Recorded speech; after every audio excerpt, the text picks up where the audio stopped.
business taxes.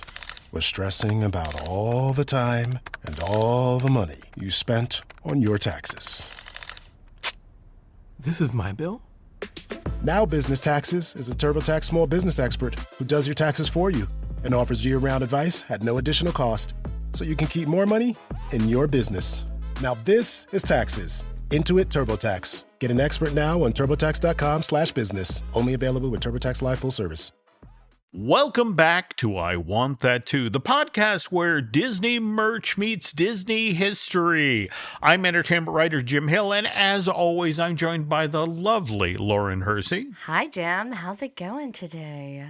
It's going reasonably well. I mean, I wish that April would make up its goddamn mind. Oh, same. This morning, literally got up and walked out, and it was snowing. Yeah. And I want to say you and your husband were at a baseball game for Miles earlier this evening, and he sent me the temperature for Wheeling, West Virginia. Yes. It was a brisk 38 degrees. Is that correct? Yes. And I was on the phone with a friend in Arizona while I was at the game. And he's like, oh, it's a great day for a baseball game. I was like, yeah, in Arizona, in Wheeling, it's 30 degrees. Oh, my God. When you have to scrape slush off of your cleats, okay? You know, Yes. this is all right. But Oh, great. and again, this is April showers, not April snow showers time. So I want the weather to make up its mind and for it to legitimately be spring. So. Yeah, and if it doesn't make up its mind quick, I mean, we're going to Florida, so I'm okay. Do whatever you want next week, but by the time I get back from Florida, we need to be in full-fledged spring, or I'm going to protest. There we go. Okay. All right, Jim. So we have a jam-packed show today. So we are throwing it back to one of the most unexpected hits in Disney theme park history, complete with lifelines, fast fingers, and maybe $1 million question or two. Plus, we got new merch drops that'll have Goofy movie fans geeking out. Oh my gosh, I can't wait to talk about this. And collectors racing to snag some new Doonies, spirit jerseys, and mini popcorn buckets.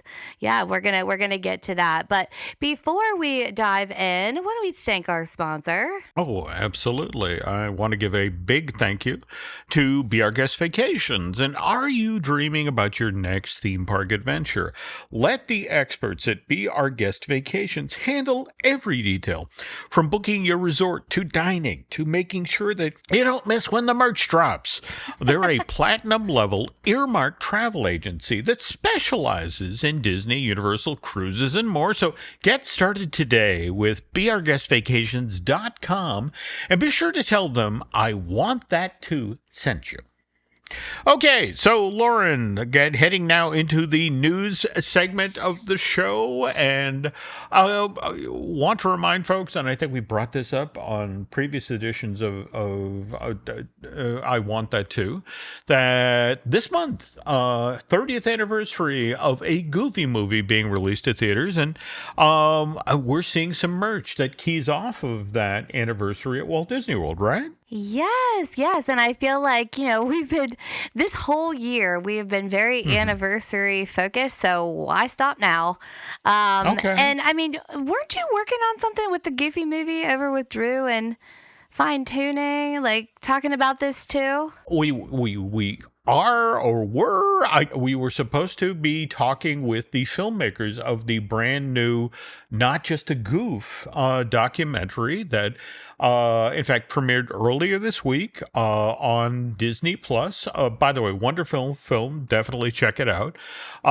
Sadly, we were supposed to record an interview with Kevin Lima, the director of that film, plus the two gentlemen who directed the documentary. But again, swinging back to the earlier theme of this show, the last weekend we had an ice storm up here, and it kept causing brownouts, and it was one of these things where it's like, it was hard to do the interview with the guys in California, the filmmakers and Drew and myself, with the power bouncing up and down. So we pushed this out, and I'm hoping hoping we'll circle back on this interview later this month. But we were supposed to do it ahead of the documentary dropping on Disney Plus, but it's there right now, folks. Not just a goof, really sweet, a very wonderful little film. Go check it out. All right. Well, so maybe you should get some merch and you can sit on your couch covered in it before you watch the documentary, or just go watch it. On to the merch. So we did see a new Loungefly backpack hitting the parks. And this one has, several characters from the film. It includes Roxanne, PJ, Bobby, Powerline, and Powerline Max are represented in like circle shapes on the backpack. So I am very I get all the characters, but the special reference to Powerline. Do you think there's a lot of Powerline fans out there, Jim? Actually, a surprising number of them. In fact, I don't know if you've heard about this, but in fact, Drew and I want to say, talked about it on a recent fine-tuning, but they did a 90s night at Disneyland, a Disneyland After Dark event. And one of the special offerings only at that event was a Powerline Max popcorn bucket that was, beautiful likeness. But the interesting thing is, I'm trying to read between the lines here, Lauren. I think the buyer may have overbought, because what was previously supposed to be only available at this event now is available at the park, but only for a couple of days in April. And we'll go listen to that fine tuning and it will explain that. So Okay. So there's an audience for it. That's all I needed to know. Okay. So if you like the Loungefly, it is $80. Mm-hmm. And then you can grab yourself a matching Max, Powerline Max hat. Mm-hmm. And this hat is something else. So the way that it looks is it is bright yellow. There's some black hair popping out the top. I'm doing my best to describe this here. Mm-hmm. And then kind of below the hair is like an atom in the middle. And then red sunglasses that Max wears in his tribute to Powerline. They look like they are, kind of sitting on the bill of this with your typical like goofy ears coming out of the side. It is something else for fans. So if you're into this type of hat, I mean, like if you are wearing a goofy hat at the park, then maybe you have a sibling, a spouse who would love to rock this, but it is $29.99. Mm-hmm. And again, further pop culture reference here. This actually sort of looks like something Doc Brown wore in I want to say Back to the Future 2. And Marty was like, are we driving through plutonium? It's an interesting looking hat. Yeah, I mean, personally, I think they might end up at the character warehouse, but I'll let you know. Okay.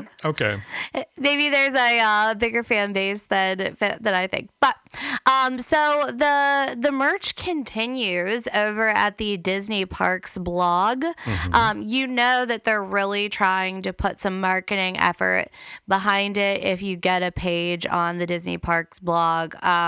So they have if you just go to the site, there's a guy you could just see the ears from the hat, mm-hmm. and then a Goofy movie tie-dye Spirit jersey. He's got the backpack and then Powerline Max plushie mm-hmm. coming out the back. So that's the headline there. So I guess looking at the front, I said Spirit jersey. Maybe it's a sweatshirt. It looks mm-hmm. like a sweatshirt. Okay. But on the front, there's the Atom logo. You got mm-hmm. Goofy and Max mm-hmm. on the front. So that is their like big item that they're pushing. Got some like lightning bolts on the sleeve. Like it's pretty cool. And then you got Powerline breaking it down on mm-hmm. the back.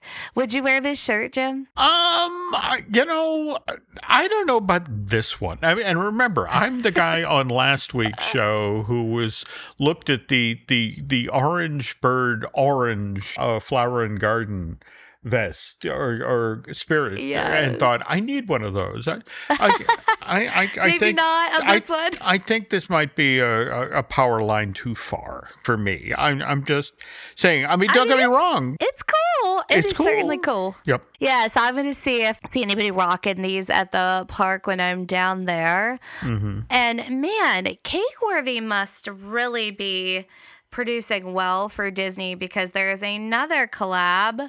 And this one is also featured on the Disney Parks blog for the Goofy movie. Now, Powerline is the whole back of this purple and black flannel. Yeah, and it's also no lie, it's a good strong pose, but it's huge. I mean, it's the whole back. But yeah, no. Cakeworthy continues to do it. It's great character driven merge. Do you think it looks to me? I mean, we are getting kind of close to May. Mm-hmm. I feel like Powerline looks like he's trying to use the Force, maybe to get us to buy the shirt. Oh, well, I mean, if you know the eye to eye number from a Goofy movie, this is, actually him doing the dance for that film. But yeah, I mean, I could see, ironically enough, what is the line from A New Hope? These are not the droids you're looking for. This is the Powerline shirt you're looking for. So There we go. So, and I mean, honestly, kudos to Cakeworthy for continuing that partnership. And I've said it 1,000 times on the show, you will not find a softer flannel. So very, very cool. I encourage you to check it out. These are not the only Goofy movie merch that are out there celebrating, but just some featured pieces to kind of wet your whistle a bit. So moving on to the next trend, and I have to talk about this trend because I know that so you're probably not in the world of teenagers or high school kids or whatever, but right now the big fad is everything is a baseball jersey. Really? Everything is a baseball jersey. Like my daughter does all-star cheerleading, and almost every cheerleader has some type of baseball jersey situation. They have rhinestones and, the whole 9 yards.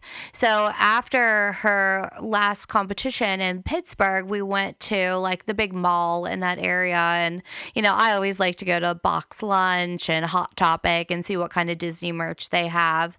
And Box Lunch had a wall of different jerseys. And so I was talking to the guy at the counter, and he said, yep, this is 100% it. I mean, really any type of jersey in general is in. So it does not surprise me that we now have Disney selling these athletic jerseys for Spider-Man, Monsters University, Boba Fett, and from what I've seen I'm not hip, but people wear them open. And so I think they're kind of cool. I like $74.99. And they're, available multiple stores around Disney property, including World of Disney. And I would totally rock that Monsters. I was about to say jersey with my hat. Yeah. Now, what's kind of intriguing to me, and again, I know that the images you have here are just sort of representation of, the full line, but intriguing to me, we got a Boba Fett shirt. Obviously, Star Wars, we have a Disney World 71, so that's for our park fans. We have a Monsters Inc. shirt for Pixar fans. And then we have Spider-Man for the Marvel fans. And I just want to bring up, hey, the Muppets, just saying, give Kermit a little love. All right. Oh, that would be sweet. Listen, and I will keep my eyes peeled while we're down there because this does only represent the select few. But I bet you, based on what I saw at Box Lunch and this cheer competition, that Disney is stacked with jerseys. No doubt. No doubt. Okay, well, I'm looking forward to your report when you get back from next week's family trip with the Hersey. So. All right. So what do we got next, Joe? Well, Drew actually mentioned when he and Katie went down to the park, they saw these actually on store shelves, and Lauren's been kind enough to share images of these, but these are popcorn buckets. But these are Christmas ornaments, right? Or I guess holiday ornaments. Is that what Disney is calling them? Yes, but I don't understand, and maybe you can enlighten me, but why are we releasing new holiday ornaments in April? Oh. Like, I know we start early, but like April early? Well, again, remember, I live with a Hallmark fan. And I want to say our mutual friend Angela Ragno had a brother who used to work at Hallmark, and Angela, we would get the holiday ornament catalog for Hallmark every spring, and Angela was like, absolutely, order the Disney ornaments now, they'll be gone, you'll regret it. So these sorts of holiday ornaments coming out this early, that weirdly enough, that's a standard for the industry. Okay. And your serious ornament fans will snatch these things up. By the way, just so you understand, this is a continuation of the weird Disney ornament line. Did you ever see the trash can Christmas ornament line? Oh, yeah. No, I told you we have them. We literally have about 6 of them on our tree. There we go. Because we're the weirdos that buy them. Okay, well, then you're looking at Eric's next 4 purchases, I guess is what we're saying. Okay? So I'm just wondering if, like, what like your rationale makes total sense. But I'm also wondering if they're like, let's do a limited run on these and see how they sell. And then perhaps if they're very popular, then we'll get, additional types in time for the holidays. That'll be interesting to see if that bears out. I will tell you, looking at these 4 popcorn buckets, these are ones that these 4 buckets, when they came out as actual popcorn buckets, sold very, very well. So for a lot of Disney collectors, like, ooh, I can get another R2-D2 and put it on my tree. Or the Pete's Dragon one, especially. Oh my gosh. And it's not just Pete's Dragon. It is the Elliott float from the Main Street Electrical Light Parade. There you go. Because these are all light up. Yeah, so R2-D2, Cinderella's coach, the alien from Toy Story, and then the float from the Main Street Electrical Parade. All true. Handsome. Oh, and they're $29.99. I feel like she mentioned. Okay. Yeah, and they're adorable. Okay. All right. So what else have we, as we work the merch side of the street here? Yeah. What else we got? I just got one more. I got mixed up. I got mixed feelings on this. So what I'm talking about is the new Dooney Bourke line of bags, and they're based on Disney animated classics, which I love the concept. But Jim, do you remember for the 50th? When they had a line of T-shirts from different, eras. What was it called? Was it called the Vault or something? I want to say yes. Like the vintage collection, yeah. And so these bags kind of remind me of that. They look like they're not movie posters, but they're just like squares or rectangles with an image from the movie. So it's like Snow White and the Seven Dwarfs and Pinocchio and Dumbo and Bambi and Cinderella, Peter Pan, Lady and the Tramp, Robin Hood, right? But they're all like kind of scrunched up on each other. I don't know. I'm sorry. I really don't love the look of this, but I mean, maybe because I'm not seeing it in person. But you can check these out. They're at Disney World. They are on the Disney Store. So with this collection, you're getting, there's a wristlet wallet. It's $188. There is a tote for $268, a barrel bag for $268, and then only on the Disney store, so not at the parks, there's a satchel, and that satchel is $298. So that is more exclusive. So if you're looking for maybe like an Easter gift or Mother's Day coming up around the corner, perhaps this is a collection a Disney lover in your family might like. Yeah, and I can see what you're saying about this. I mean, don't get me wrong. I mean, they have chosen strong images of scenes you'll recall from Cinderella, Sleeping Beauty, but also, films from the 70s like Robin Hood and Aristocats. But they are kind of on the small side, aren't they? Yeah, but I can't really tell based on the pictures. Mm-hmm. So I think it's one of those things that it's at Uptown Jewelers right now at the Magic Kingdom. So Okay. maybe I'll pop in there. All right. Yeah, next no. week and Look at this thing check it out. in person, pick it up, see if it plays better in real life rather than the photo. Yeah, one of the things that I was away for the weekend at personal development talks, and something the guy said was, try it on, see if it fits, and if it does, keep it. If not, then release it. And I'm like, all right, that's kind of how I feel about this bag. Okay. We'll see how it goes, right? But that is that for the merch for today. After the break, Jim is going to be talking about Who Wants to Be a Millionaire, what's also celebrating an anniversary, I believe, of its opening. So stay with us. I was never really a runner. The way I see running is a gift, especially when you have stage 4 cancer. I'm Anne. I'm running the Boston Marathon, presented by Bank of America. I run for Dana-Farber Cancer Institute to give people like me a chance to thrive in life, even with cancer. Join Bank of America in helping Anne's cause. Give if you can at BofA.com/supportAnne. What would you like the power to do? References to charitable organizations is not an endorsement by Bank of America Corporation. Copyright 2025. This episode is brought to you by Indeed. When your computer breaks, you don't wait for it to magically start working again. You fix the problem. So why wait to hire the people your company desperately needs? Use Indeed's sponsored jobs to hire top talent fast. And even better, you only pay for results. There's no need to wait. Speed up your hiring with a $75 sponsored job credit at Indeed.com/podcast. Terms and conditions apply.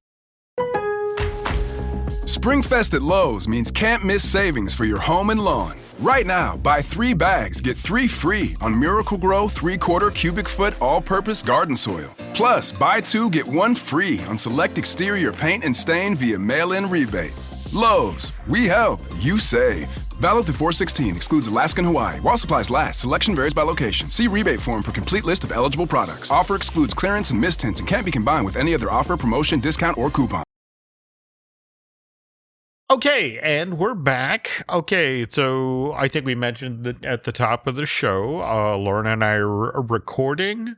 This is basically still the first week of April, and this show will go live on April 10th, 2025, which means it was 24 years ago today, Lauren, that armored cars loaded with prizes rolled through the streets of Disney MGM Studios. And these heavily armored vehicles zoomed up to sound stages 2 and 3 at that theme park. And security guards threw open the back door of these armored vehicles. And who steps out but Mickey Mouse and Regis Philbin.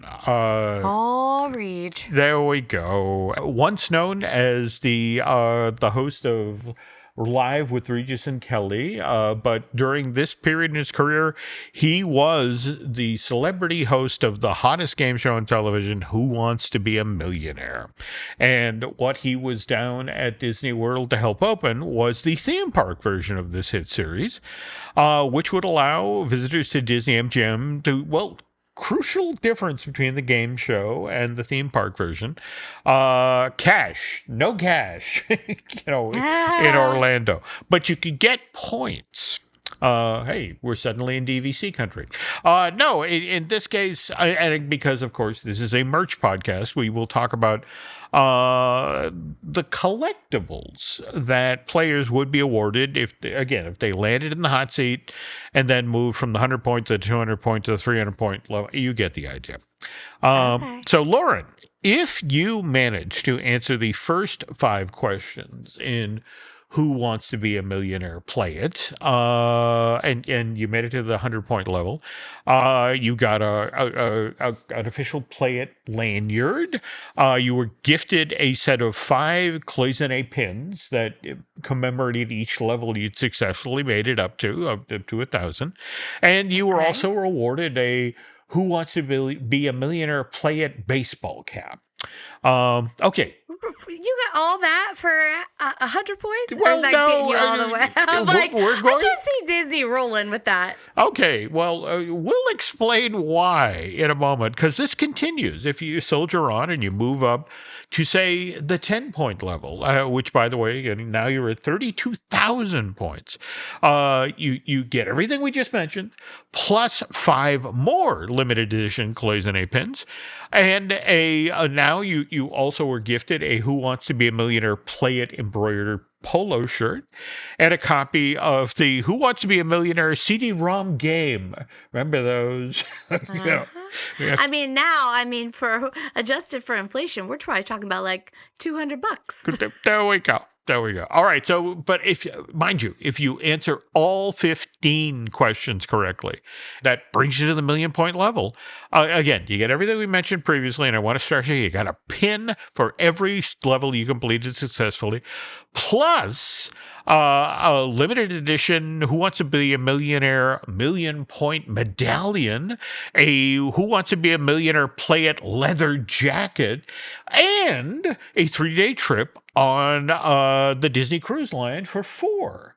And by the way, you were asking about why this is Disney. Disney is giving away all of this stuff for free, and it's like, oh, Lauren, of course, whoever appeared in the show and won this stuff would walk out the door wearing their Who Wants to Be a Millionaire Play It baseball cap or their polo shirt, or even it's still Florida and it's 1,000,000,000 degrees out, but yeah, you're going to put on your limited edition leather jacket, and you are now a walking billboard for this brand new attraction, and everything that you stand in line for, people are going to go, oh, I love your hat or your pin or your leather jacket. Where did you get that? And it's like, well, I won this at the brand new attraction at this theme park. Smart marketing. I get that. Okay. And also,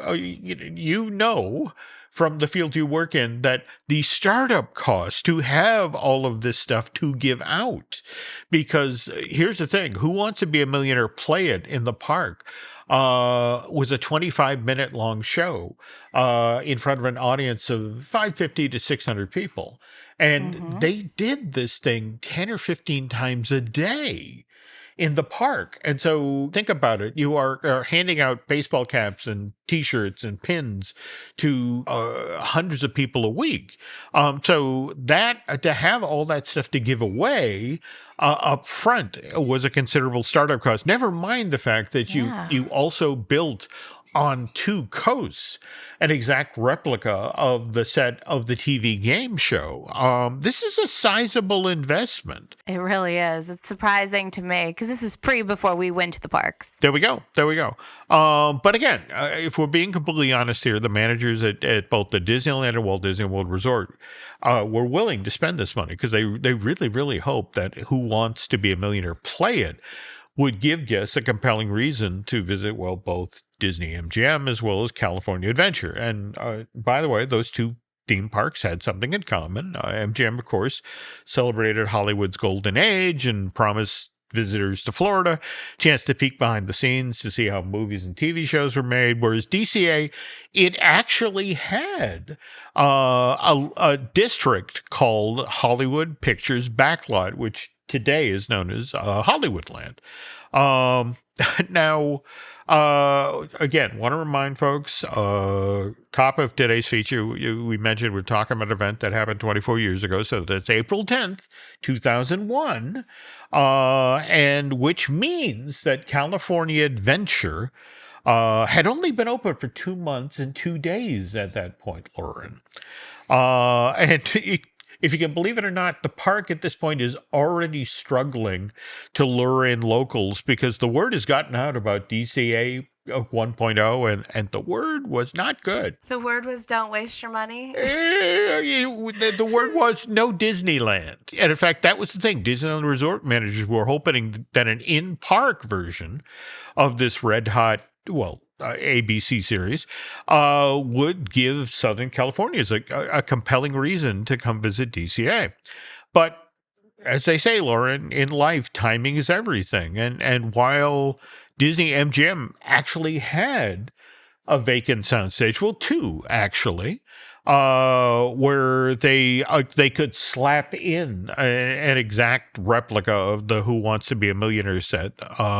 Though, again, key difference, the version that was shot up in New York City at ABC Television Center always only had a live audience of maybe 100 people, sometimes as many as 200. Whereas, again, because they wanted to pump as many theme park guests through this as possible, they actually made a seating area 3 times the size of the one in New York. So, again, 150, 600 people. Anyway, Florida was a place you could easily do this. California, not so much. At this point in the park's history, they didn't have a vacant building they could throw a game show in. So they had to surrender one of that theme park's expansion pads. And that term, by the way, folks, is what the Imagineers use to describe an area within the boundaries of a theme park that at some point in the future will then become home to a ride, a show, or attraction. But it's deliberately left blank so that the park can expand into that pad. And as it turns out, at DCA, there was, in fact, space in between, especially over to the Hollywood Pictures backlot area, between the West Coast version of Muppet Vision 3D and Superstar Limo, and which is why construction workers first poured and then cured a big old slab of concrete, while Disneyland resort managers opened their copy of their Butler manufacturing catalog and ordered themselves a prefab building. Now, did you know that? Is that still there? Yes. In fact, it's so interesting that you bring that up because this structure, which again, Disney literally went to Butler and said, we need something this big and yada, yada, yada. And it got named Stage 17. And when the California version of Millionaire ended its run, and we'll get to that in a moment, this became a flex space in the park, Lauren. And they've held a number of Frozen-related events in the space over the years. This is where guests could initially go and meet Olaf. And right now, I want to say it's known as the Backlot Premiere Shop. And it's basically yet another space at DCA where you can buy merch from the Adventures campus, which is across the way. Anyway, okay, so to continue on here, again, but Butler buildings are everywhere at the Disney parks. For example, when the Beauty and the Beast live on stage show debuted at MGM back in the day, the front of the theater, the facade, was shaped to look like the Hollywood Bowl.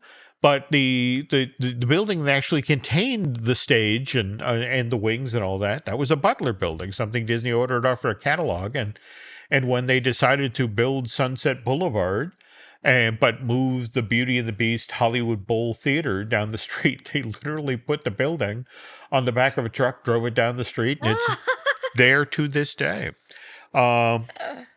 Anyway. Now, to get back to the California version of Who Wants to Be a Millionaire, buy it. Again, because they had to build this building, Lauren, it wasn't able to open in April of 2001. 5 months had to go by. And Lauren, this is 2001, and if we add 5 to an April, what month do we arrive in? September? Wait. April, May, June. Yeah, right? Right. September 2001. Oh, no. Yes, yes. Oh, no. Yeah, the Southern California version of Who Wants to Be a Millionaire Play It winds up opening on September 14th, 2001, No. 3 days after 9/11. And of course, the world changed. And we'll get to the challenges that the Disney parks faced after that fateful event in a moment. But first, this.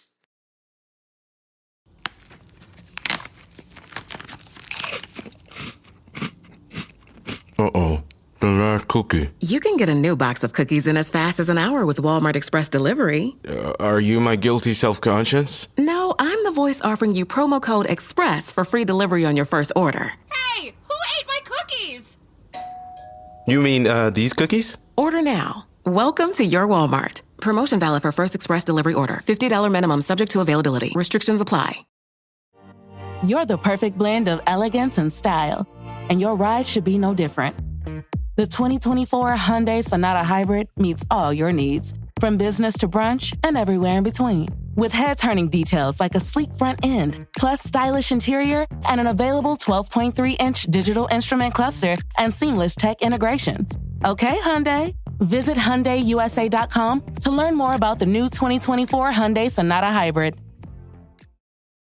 So good, so good, so good.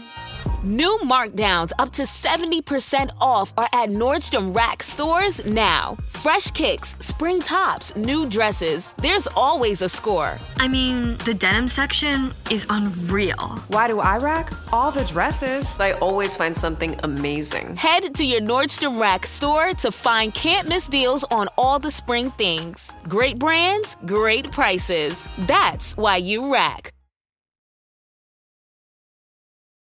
All right. So, and we're back. Okay. Now, Lauren, people today, when they go to the Disney parks, are used to passing through metal detectors and getting their bags and strollers poked at, pawed through. But you got to remember, this was not always the way. I mean, again, I know you and Eric didn't get a chance to experience this version of Disney, but back in the 90s, security would only poke through your bag if they thought you were sneaking in food. You know, oh, jeez. In fact, now you can take whatever you want. Well, you know, but that was the irony that you know, at Disneyland, there used to be a picnic area built next to where the lockers were to the left of the entrance of Disneyland. And the thinking was like, look, you know, we don't mind you bringing food, but you have to go out to eat it there. Don't eat it in the park. Anyway, morning after 9/11, and that's the other interesting thing. Disney parks, especially the ones in Florida, did open on September 12th, 2001, because, you know, there were tens of thousands of people on property. Right. It's like, what are they going to do with them? Well, we got to open the parks. But when they opened the parks and people went up there that day, there were literally tables that they had hauled out from the convention center where every guest was then directed to hand over their purses and backpacks and everything, and security dutifully went through everything. And this went from a temporary thing to a permanent thing at the parks. And we experienced years of temporary queues and makeshift facilities, and we eventually got the sort of permanent security facilities that we've since seen built at like the Disney Hollywood Studios and Epcot Center. You've seen those, Lauren. Yeah. Okay. All right. Anyway, back to Who Wants to Be a Millionaire Play It. It would be nice to report that these two editions, you know, the one at MGM and one at DCA, had nice, long, healthy runs on both coasts. But Lauren, since you're somebody who works in television, this story is going to seem fairly familiar to you. The California version of Millionaire only welcomed competitors through August of 2004. It had a run of not quite 3 years. Whereupon the East Coast version did a little better. It hung in there for 5 years. It was there till August 19th, 2006. So what happened? Lauren, to be blunt, Disney didn't just kill the golden goose. It then ground that thing down to pate and then smeared it across way too many crackers. I'm like, Captain EO lasted so much longer. Well, but here's the thing. Again, look, Who Wants to Be a Millionaire? It debuted at a British quiz show on ITV back in September I of remember. 98. So successful, Disney quickly acquires the North American broadcast rights and gets the American TV version up on the air on ABC August of 1999. And that's just 11 months after it debuted over in the UK. Disney promotes this thing as a special programming event. And what's weird, if you look at the ABC schedule now and how many game shows they run, but this was different. This was new. A nighttime game show on ABC in late August, which, back me up here, kind of a dead time, typically. Dead time, yeah. Summertime. It doesn't crop back up until football. Yeah, and also got to remember, this is the late 90s, early 2000s, so the concept of the new television season starting in September. Yeah. But this is the thing. Disney does this on ABC as a special broadcasting event over 2 weeks, and it's a huge hit. So much so that Disney brings back Who Wants to Be a Millionaire in November of 1999, right in the middle of sweeps. Again, this programming stunt does great in the ratings, which is why Disney then announces that Who Wants to Be a Millionaire will now return as a regular series on ABC starting in January of 2000.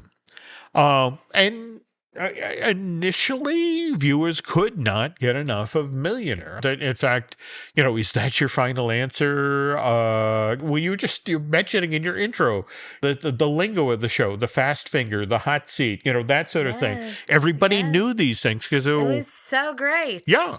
And at its absolute height, 28 million viewers were tuning in nightly to watch this game show at ABC, which is why the Alphabet Network, sometimes, especially when shows didn't succeed, they began showing Millionaire in primetime 3, 4, sometimes 5 nights a week. I definitely remember that. And it was it was just so overkill. It wasn't special anymore. There we go. That's it exactly. And that's what happened. That whatever appetite that audiences had, or whatever made Who Wants to Be a Millionaire special, quickly burned out. Now, mind you, in the middle of its hottest time, and I want to say this is April of 2000, just ahead of the May sweeps for that year.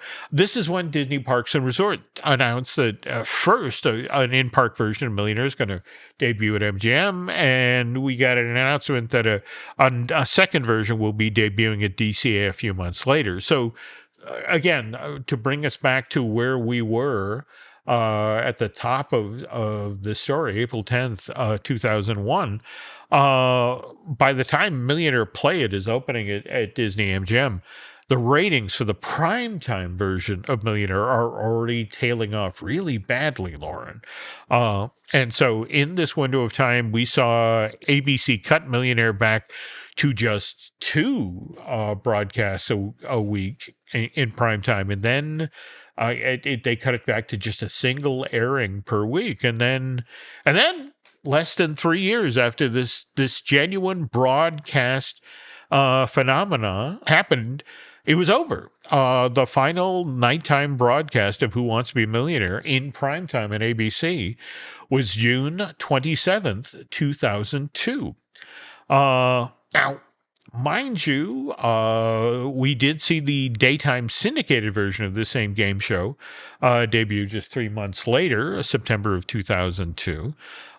Which was enough to keep people filing into the East Coast and West Coast versions of Who Wants to Be a Millionaire Play It. But as DCA continued to struggle to lure Southern Californians into that park, as we mentioned, Stage 17 got repurposed as a flex space. And Florida, well, again, they shut their version down in August of 2006. But this was because the Imagineers now had a different plan for Soundstage 2 and 3. They were now thinking, this could be home to Buzz and Woody. Which is why January of 2007, we learned that the East Coast version of Toy Story Mania would be built here. Oh. All right. So Florida version in the theme park formerly known as Disneyland, now Disney's Hollywood Studios, opens in May 31st, 2008. And then the Californian version, again at DCA, that opens June 17th of that same year, 2008. And of course, Toy Story Mania proves to be much more popular than Who Wants to Be a Millionaire Play It, so much so that the Florida version of this attraction opens a third track that debuts in this theme park May of 2016. And Lauren, that's nearly 8 years after this ride first opened. And it remains popular today, which perhaps explains, and again, this is a merch podcast, folks, so we're going to always circle back to the merch. We got to always get back to home base. There we go. Okay.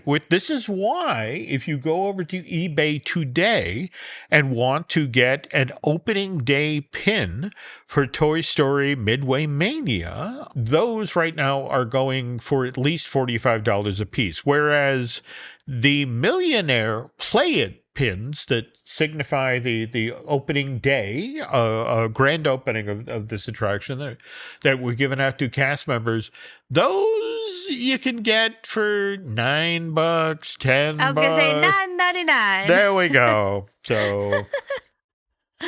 But I would like to, I'm going to have to go on eBay and see if I can find like the leather jacket and the polo and any of that stuff. I'd just like to see it. Well, now the one thing I want to caution people with is there are a lot of the pins for the individual levels, but I can't say for sure if those were sold in stores at the park. Or these are the ones that were specifically given out to guests. Because I remember, at one point going into, I want to say, the big pin shop at Disney Springs and seeing a bunch of them up on the wall and going, oh, I thought they only gave those out to people who took part in the game. But yeah, that might be if you're looking for the ball caps, the polo shirts, the leather jackets, that's probably the place to look for them. And I'm to be honest, I'm a little scared to look at those prices. Yeah, and if you own any of those, let us know. Oh, yeah. I'd like to hear about how you acquired said items. Love to hear that story. All right. Well, then on that note, Lauren, and you got a pitch for people to reach out and share their stories with us. That's going to do it for this episode of I Want That Too. And if you want to stay up to date with everything that's happening on the Jim Hill Media Podcast Network, please follow us on Facebook, Instagram, and X. And don't forget to check out our ad-free shows and bonus content over on Patreon. Yes, absolutely. And he asks so nicely to please follow us on social media. So do that. And if you're enjoying today's show, please feel free to leave us a review. It helps more listeners find us. And, it really does mean a lot. And if you got a tip, a question, or spotted some fun merch out there yourself in the wild, we'd love to hear from you too. That's true. And speaking of which, if you want to reach out, you can reach me at jim@jimhillmedia.com. And I'm Lauren at laurenhersey.com, or get in touch with us on social media. We absolutely love to hear from you. But that does it for today's show. So thanks for listening, and we'll see you next time on I Want That Too.